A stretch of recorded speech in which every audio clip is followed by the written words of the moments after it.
Bonjour à tous, je m'appelle Aïssatou Boubadalil. Lorsqu'on est novice en politique, on est souvent sujet à toutes sortes de propositions de part et d'autre, surtout lorsqu'on se démarque un peu, car les chasseurs de tête, ça existe aussi dans ce milieu. Depuis mon entrée en politique en 2020, j'ai été destinataire de beaucoup de propositions, allant toutes presque dans le sens de renoncer à mon choix actuel, à savoir Maurice Kamto, meilleure garantie de victoire pour l'opposition en 2025 ou avant. Mais c'est l'une de ces propositions qui m'a marquée. Les tentatives de débauchage en politique, on le sait, c'est monnaie courante. Mais celle dont je vais vous parler fut particulièrement agressive. Celle d'un militant d'un parti politique de l'opposition camerounaise dont je tairai le nom. Il se reconnaîtra sans doute à l'écoute de ce billet. Cette personne a eu à rouler sa bosse ailleurs avant de se retrouver où il est aujourd'hui. Les arguments sont classiques, de Kamto ne sera jamais président. On est passé à Kamto ne sera jamais candidat, tu n'auras jamais ta place dans ce parti, tu n'es pas Bamileke, etc., etc. Bref, nous connaissons désormais cet argumentaire par cœur maintenant. Et pour tenter de me faire mordre à l'hameçon, il convoque l'argument tribal. C'est un gars du Nord, comme moi. Je vous donne là un indice. Comme si les filles du Nord n'avaient aucune autre alternative politique que celle dont on veut tribaliser l'identité. Ah oui, le tribalisme.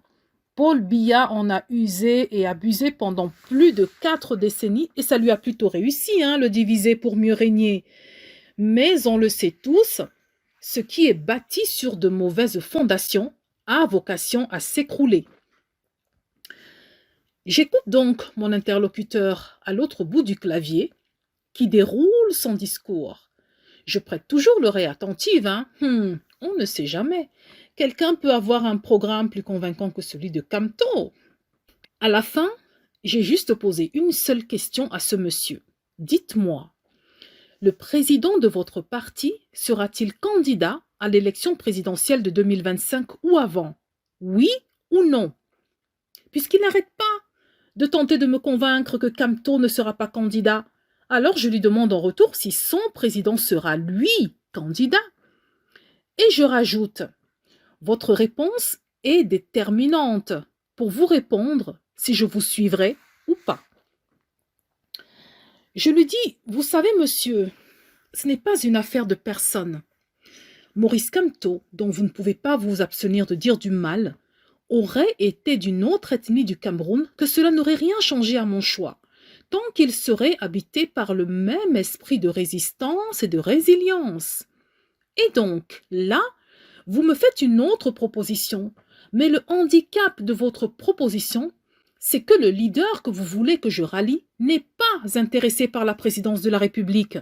Et c'est là toute la différence avec M. Kamto qui, lui, veut gagner la présidence de 2025 ou avant, veut être le président de la République du Cameroun pour changer les choses.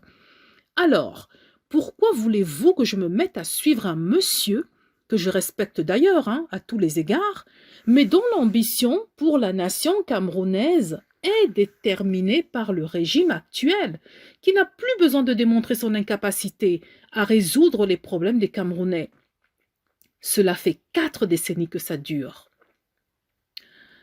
Lorsqu'on s'engage en politique, c'est pour prendre le pouvoir, n'est-ce pas? Enfin, je crois, Et donc, ça ne m'intéresse pas un engagement politique incomplet, qui s'arrête au carrefour, un engagement inachevé, en pointillé, qui ne va pas jusqu'au bout de l'objectif ultime.